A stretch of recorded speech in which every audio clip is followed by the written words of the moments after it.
Seu alto-falante não está funcionando corretamente. Verificar meu alto-falante? Não. Continuar a gravação. Gravando.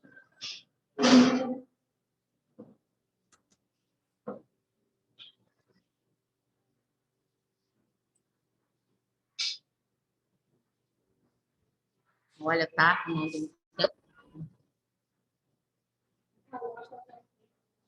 Mas o calor é justamente a massa de ar quente que vem da chuva. Tá abafado, Daqui a pouco vai começar.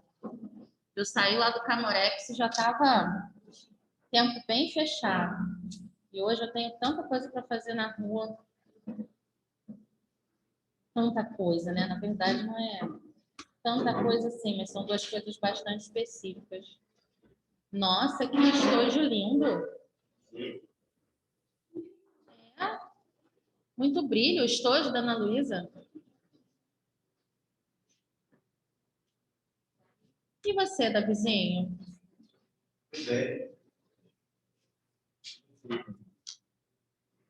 Tudo bem, tudo bem. Eu faço terapia, né? Com a psicóloga já tem quase 2 anos. Não é a mesma, já nesse meio tempo já mudei.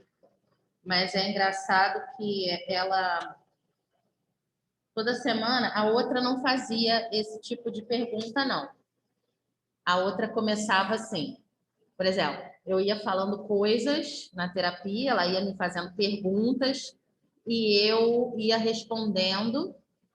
Na semana seguinte, ela sempre anotava alguma coisa e na semana seguinte ela começava com aquelas perguntas, né? Assim, não, na semana anterior você falou isso, isso, isso. E aí ela pegava assim, tudo que eu ia falando, uma ficha que lá no início eu fiz e ela ia, né, meio que costurando os assuntos. Essa psicóloga que eu estou agora, a atual, né, agora tem 1 ano, ela trabalha de uma maneira diferente. Ela trabalha mais assim, com a semana. Ela quer saber o que está acontecendo na semana. E aí ela vai, às vezes, conduzindo, às vezes ela só deixa eu ir falando. E como eu já estou num nível assim que eu já mesmo falo, eu mesmo respondo, e ela vai só direcionando alguns assuntos e contextualizando, né? Aí ela perguntou assim, e aí, gente, como está sendo essa semana? Gente, mudaram esse computador aqui?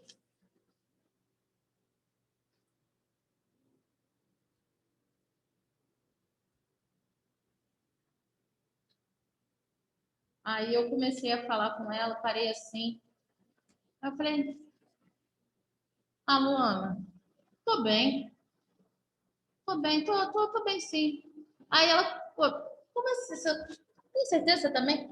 Eu falei, Luana, sei lá, quando você me perguntou isso, eu comecei a pensar em tanta coisa que aconteceu essa semana e, cara, eu não tenho coragem de dizer que eu não estou bem. Tô bem sim, tô bem. Aí ela vai perguntando, né, algumas situações, mas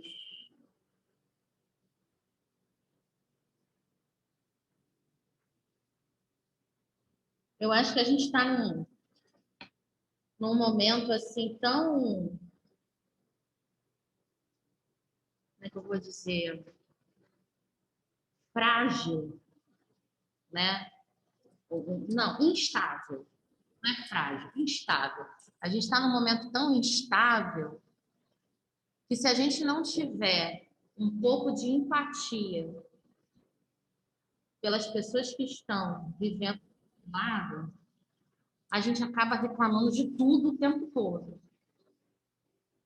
Principalmente assim, o pessoal da minha idade, um pouquinho mais.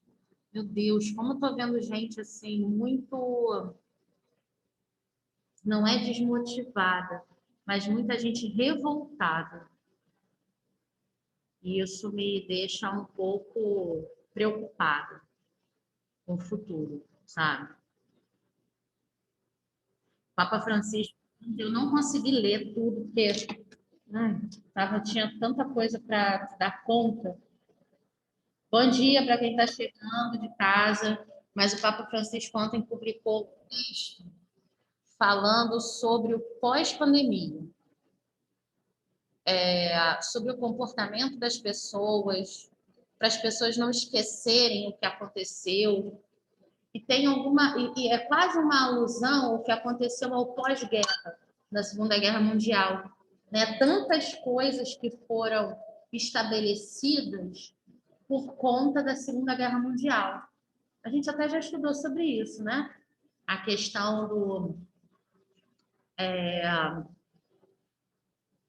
da Declaração dos Direitos Humanos, a Carta da Terra, tantas coisas que foram estabelecidas, né, para que o Holocausto nunca fosse esquecido. E eu acho que a pandemia nunca pode ser esquecida. A partir da pandemia, a gente tem que realmente assumir certos comportamentos, sabe? Por exemplo, eu sou alérgica. Desde que a pandemia começou, as minhas crises de alergia diminuíram drasticamente por conta da máscara. Por conta da máscara, porque eu estou longe dos alérgicos. Como é que fala? Alergênicos, né? Poeira, mofo, ácaro, perfume, às vezes, das pessoas, né? Trânsito com dióxido de carbono e tal. Então, a máscara me protege disso. Muito provavelmente, quando começar, depois da pandemia, começou o inverno, quando eu começar com as minhas crises de rinite, é claro que eu não vou usar 2 máscaras, máscara com reforço disso, reforço daquilo, porque é muito além daquilo que a gente vai precisar. Mas uma máscarazinha descartável, sem nenhum problema. Quando alguém estiver espirrando, né? A pessoa está espirrando, está dentro do metrô, às vezes do trem, do ônibus, espirrando e tal, está resfriada. Mas por uma questão de higiene, se ela tiver com uma máscarazinha descartável, é bom para todo mundo, né? E isso já não vai ser mais um tabu. Então, uma das coisas, né?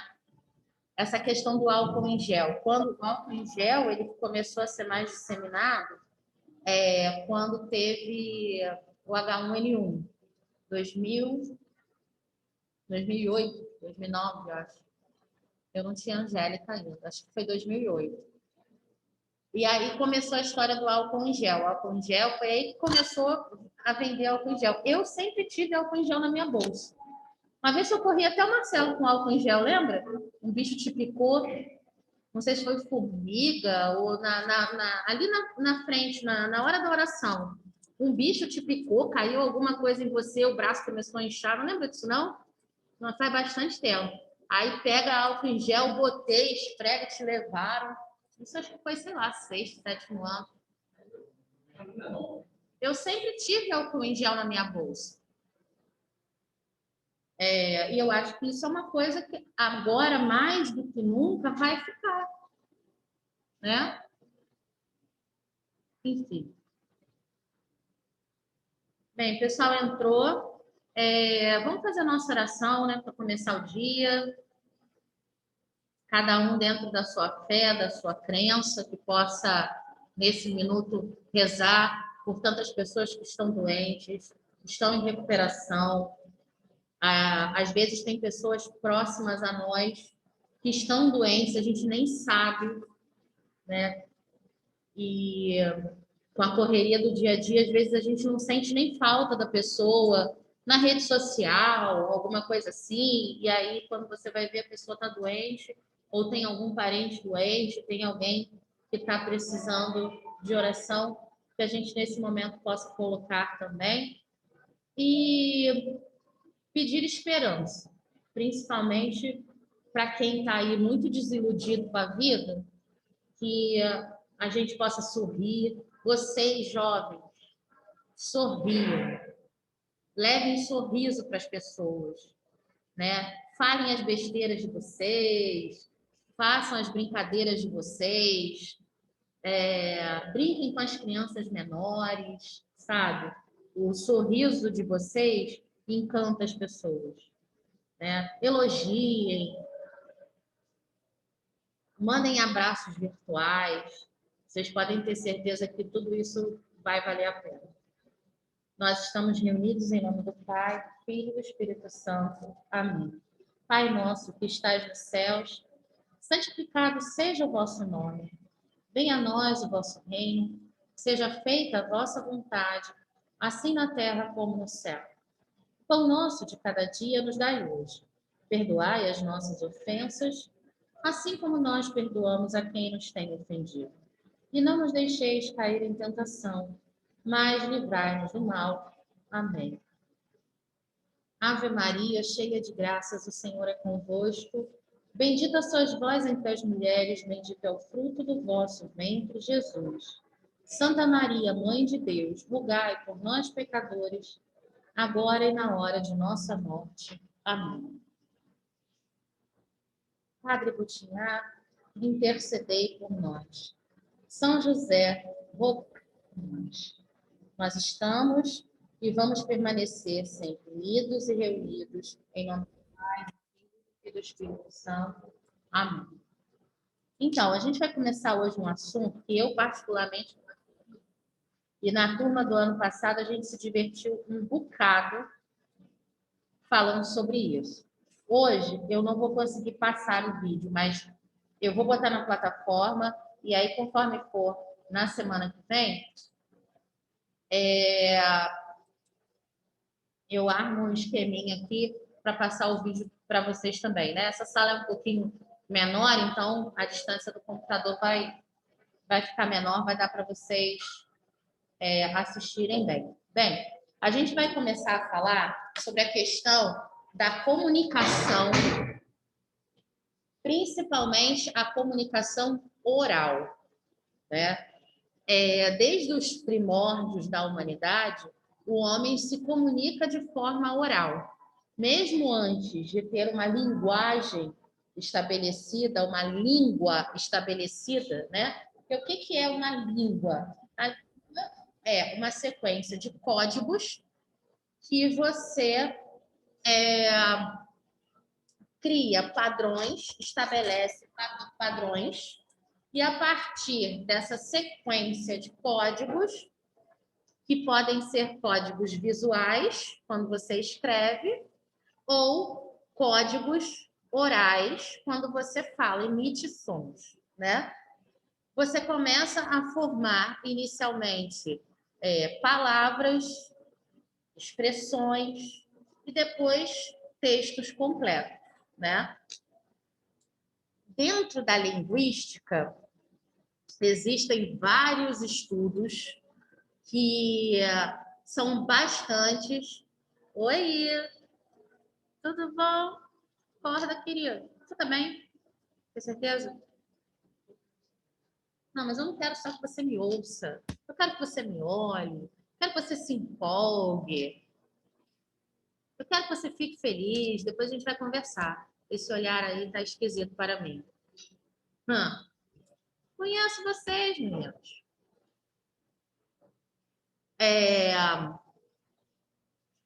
Ó, foca na aula. Esquece. Bota agora um... Foca na aula, tá? E aí, desde que, né, o homem começou a viver de forma social, e aí a gente vai lá no tempo das cavernas mesmo, existiu a necessidade de comunicação. Vocês já pararam para pensar quantas línguas diferentes existem no mundo? Quantas palavras diferentes existem? Palavras que existem na língua portuguesa que não existem, de repente, no chinês, mas que você tem outras formas de dizer aquela mesma coisa, aquela mesma expressão, né? Sendo que, apesar dessa necessidade de comunicação, de se comunicar com clareza, muitas pessoas têm dificuldade em se comunicar. E não só por uma questão de ambiente de trabalho, não só por uma questão de a produtividade, mas a boa comunicação entre as pessoas evita problemas, facilita uma série de situações, né? E o falar bem, o comunicar-se bem, ele está muito além de simplesmente emitir o som, que é uma coisa que a gente vai ver também. Como é que o som se propaga? Da onde sai o som da nossa voz? A importância da voz.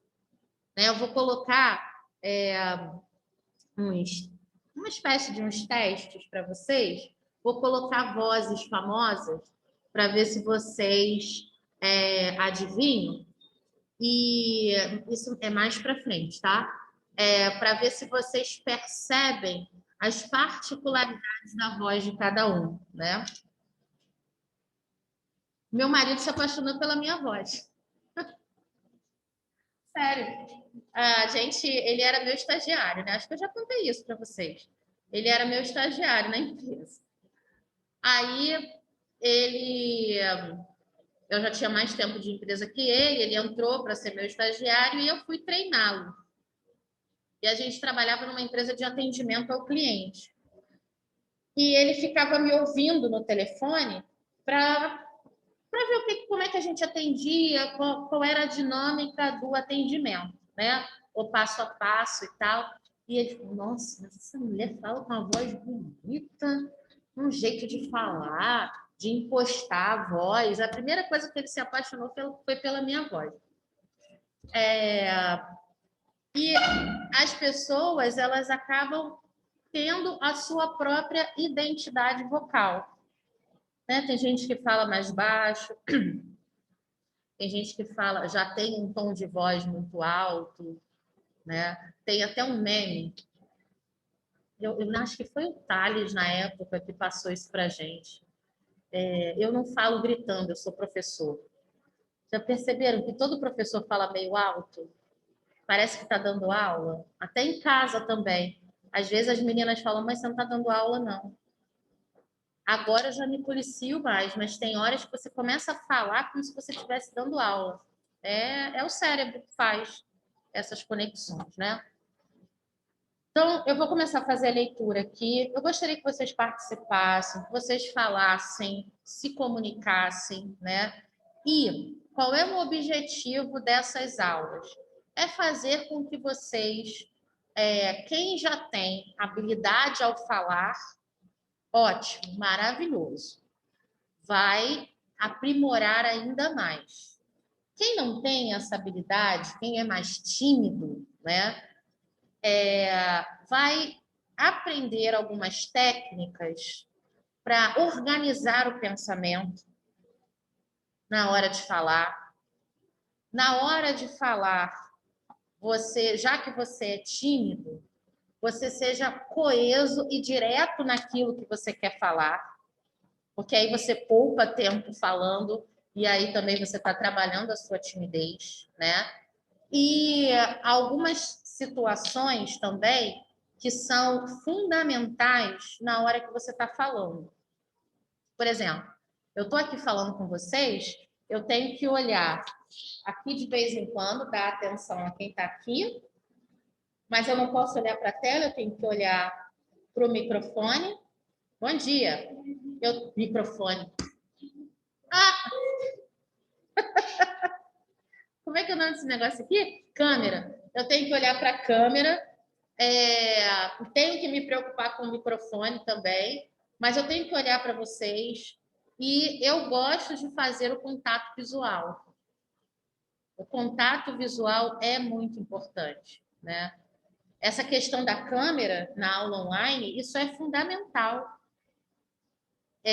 Porque quando a gente tem o contato visual com a outra pessoa, isso, eu estou falando na minha experiência, eu, quando estou dando aula que ninguém abre a câmera, eu fico olhando para mim. Porque eu sei, pelo menos, como está sendo a minha expressão visual e eu estou tendo contato com algo real, que é a minha expressão. Então, quando tem, às vezes, um aluno com a câmera aberta, já facilita muito. Já está chovendo? Ah, Deus. Facilita muito a nossa vida dando aula e a gente dá aula melhor. Às vezes, vocês podem achar que a aula do professor não está rendendo. Essa aula não está rendendo. Essa aula não está rendendo. Às vezes, é uma falta de estímulo, não vontade da pessoa, mas um estímulo externo, né? Às vezes, vamos supor, o professor está em casa sozinho, só ele dando aula ali, e ele está falando para um monte de janela preta. Isso é estranho demais. Quando um aluno abre a câmera, você se sente junto com alguém, né? E aquilo ali já te dá uma proximidade e a coisa rende. Nós não fomos feitos para falar sozinhos. Nós fomos feitos para falar com outras pessoas, né? Alguém quer falar alguma coisa? Não? Olha só, eu não vou forçar ninguém a falar nessas aulas, tá? Mas a expressão de vocês, às vezes algum exercício que eu vou trazer, vai ser muito importante se vocês se colocarem também, tá bom? Vai ser bom para vocês, tá? Vamos lá. A fala é a nossa principal forma de comunicação. Em casa, no trabalho, na rua, estamos sempre nos comunicando, tanto com pessoas conhecidas quanto com pessoas desconhecidas. Dada a sua importância, saber falar corretamente no dia a dia é essencial.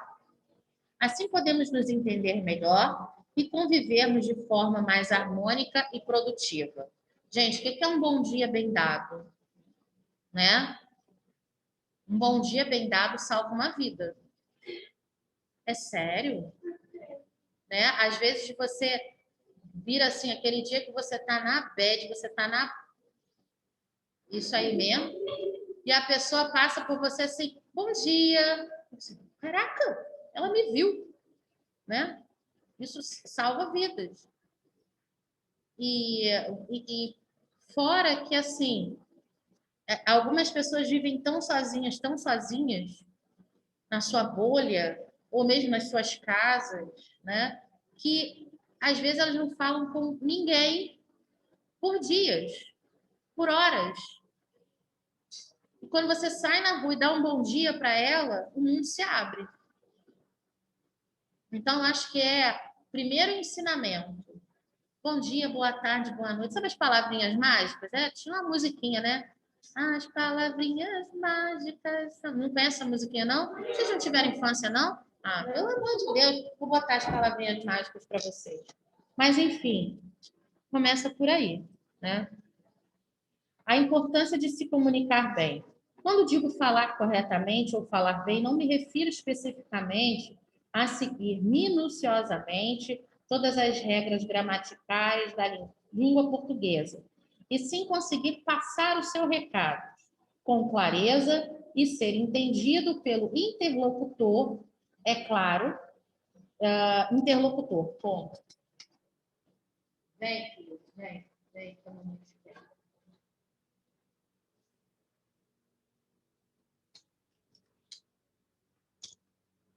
Tem jeito não, gente.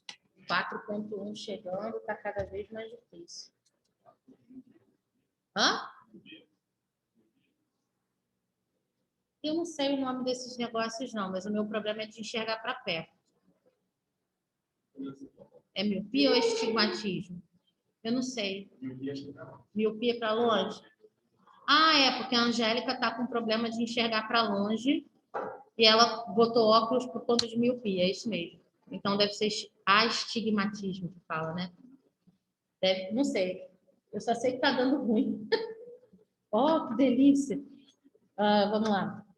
É claro que existem ambientes que pedem uma fala mais formal, como uma reunião profissional, por exemplo. Contudo, o importante mesmo é conseguir se comunicar de maneira eficaz. Tratar a respeito desse assunto é necessário, porque muitos se preocupam demais com a escrita e deixam a fala em segundo plano, que é tão importante quanto. Quando você se comunica bem, consegue entender melhor o que o outro diz, expor as suas ideias, ser entendido e, consequentemente, ter relacionamentos mais positivos. Por isso, é sempre interessante buscar aperfeiçoar suas habilidades de comunicação, para que aprenda cada vez mais e possa evoluir sempre. Quem tem o hábito de ler,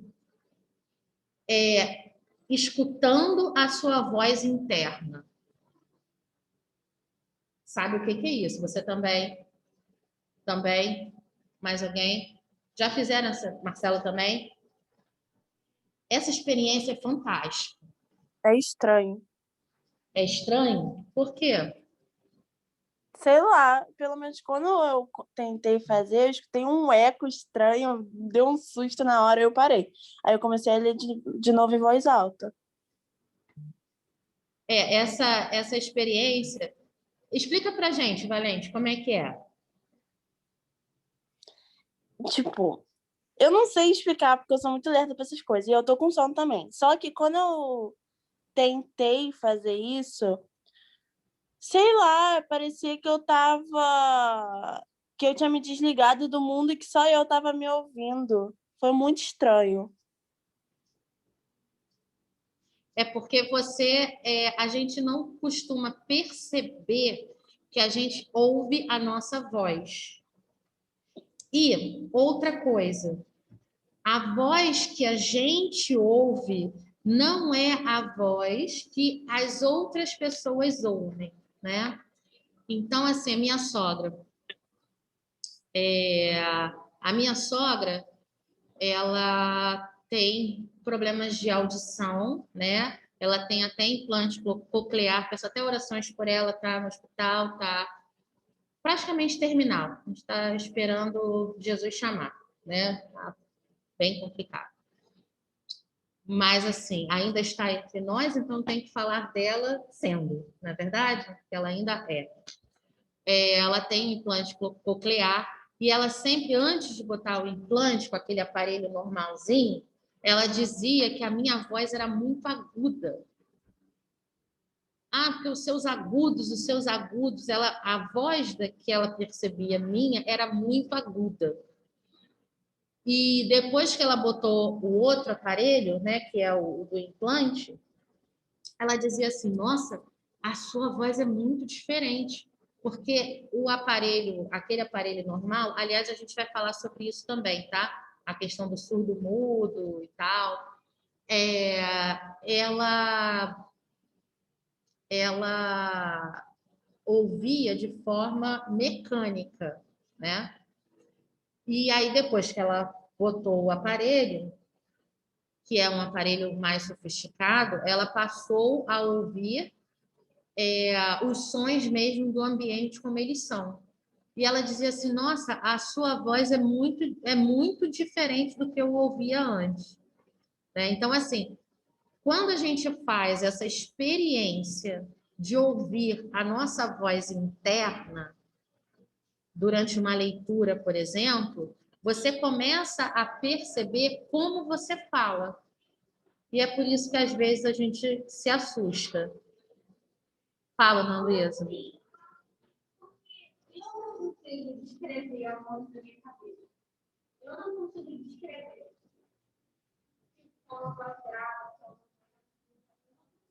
Começa a fazer esse exercício. A sua.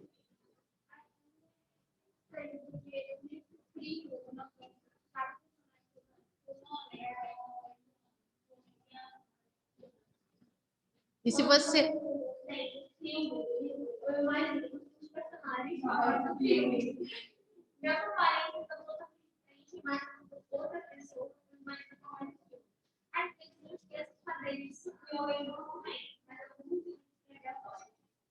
Mas se você estiver lendo um texto que não é fala de personagem, Não consigo descrever como eu gosto. É tipo você fechar os olhos e tentar descrever a coisa que você está vendo e você encontrar isso. Você não consegue descrever a coisa que você está vendo. Você contar ao mesmo tempo. Para mim, é tipo isso. Eu não consigo descrever isso. mas isso é treinamento. Aos poucos você vai conseguindo. E, por exemplo, quando você já conhece o texto, a voz da cabeça fala primeiro do que a voz que sai da boca. Por isso que algumas pessoas, quando não é físico, têm gagueira, porque a voz da cabeça e a voz do som querem sair ao mesmo tempo. E, de certa forma, é necessário ter um pequeno delay, né? É como se fosse assim, a cabeça é a velocidade da luz. E o que a gente fala é a velocidade do som. E a velocidade da luz acaba sendo muito mais rápida em fração de segundos do que a velocidade do sol. Isso são milésimos de segundo, né? Mas quando você consegue tratar isso, que é uma característica de ansiedade, né? Você já começa a gaguejar menos. Você já tentou? Eu acho que não. Você está em relação com a pessoa. Já tentou desenvolver isso? Porque tem um atraso. A pessoa sempre acaba atrasando porque você está falando a mesma coisa. Tipo, a gente costuma muito sem chamar. Aí, o seu não chega atrasado para mim, porque eu que eu. Aí a pessoa fica tipo, aí ela acaba mudando de novo, acaba mudando. Eu percebo isso principalmente nas reuniões da igreja, quando o pessoal começa a rezar todo mundo junto. Gente, que nervoso! Que nervoso! Esse negócio de participar de terço virtual, eu já falei, gente, olha só, eu fico com o meu microfone fechado, eu não respondo junto com vocês, porque eu não consigo falar e ouvir ao mesmo tempo com todo esse delay. Me deixa louca, louca, louca, louca. E aí eu já fui avisando para as pessoas, isso é nossa, já vai acabar a nossa aula. Isso é uma coisa interessante também. Quando vocês tiverem que falar alguma coisa e vocês estiverem nervosos, vocês estiverem ofegantes, começa a minimizar toda a possibilidade de falar mal por conta de estímulos externos, né? Então, assim, a boca fica seca, tem a água. O barulho do ventilador atrapalha, desliga o ventilador. Eu preciso ter alguma coisa escrita. Se você não vai ler, faça tópicos, né? Se concentre em pontos focais. A gente vai ver isso melhor aqui, né? Mas uma coisa que eu esqueci de falar, que é muito importante, quando você, por exemplo, você está fazendo uma prova, você quer saber se o professor vai entender aquilo que você escreveu. O que você faz? Você lê essa história aí de ouvir, essa história de ler com a voz do personagem? Lê com a minha voz. Lê com a voz do Bolívar. Lê com a voz... Quem é que vocês escrevem muito? Com a Juliana. Como é que a Juliana leria isso aqui? Aí você vai escrevendo. Escrevendo não, na verdade você escreveu, aí você vai acertando. Oi, Valente, fala. Se tem uma coisa que eu percebi quando eu fiz esse negócio da voz interna, é que a minha dicção é horrível. Desde que eu parei de ler, assim, eu fiquei muitos anos sem ler e só estou voltando agora. A minha dicção piorou muito, nem a voz interna... a voz interna vai normal, né? Quando eu vou ler em voz alta, não tem como, não sai a palavra. É muito estranho isso.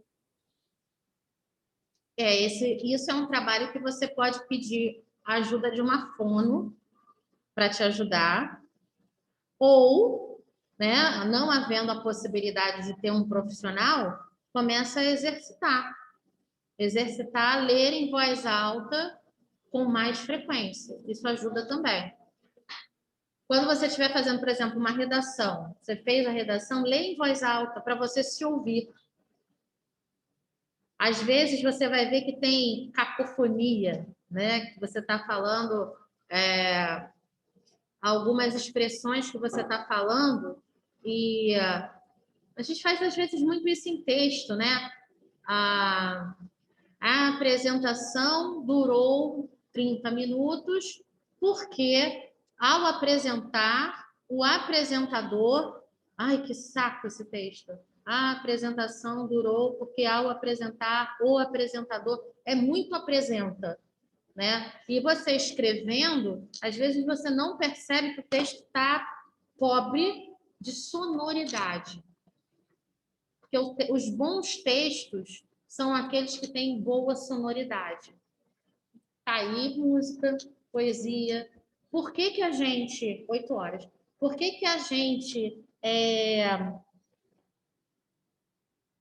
grava música muito mais rápido do que qualquer outro texto? Que tem sonoridade. Né? O livro dos Salmos, por exemplo, é todo o Antigo Testamento cantado. Por quê? Porque os hebreus, eles declamavam, né, através de sons que eram conduzidos por instrumentos de cordas ou de sopro, a história que eles estavam narrando. Não tinha papel, não tinha caneta, rolo de pergaminho para ficar levando nas costas era muita coisa. Então, vamos botar sonoridade na história para a gente poder lembrar. Aí, os caras que fazem publicidade e propaganda fazem jingles, né, que são aquelas musiquinhas que acompanham a publicidade, acompanham os programas, enfim, e viram chiclete. Aí o cara vai e faz uma música que é pobre em vocabulário, mas tem uma sonoridade incrível e você não consegue parar de cantar aquela jossa daquela música, né? Então, semana que vem a gente continua com 7 dicas de como falar corretamente no dia a dia em diferentes situações, tá bom? Beijo para vocês, bom final de semana. Tchauzinho. Pode? Estou encerrando a aula aqui, tá? Fiquem com Deus. Tchau, tchau. Obrigada pelo coraçãozinho. Saudade de vocês. Abram a câmera de vez em quando para poder vê-los, né?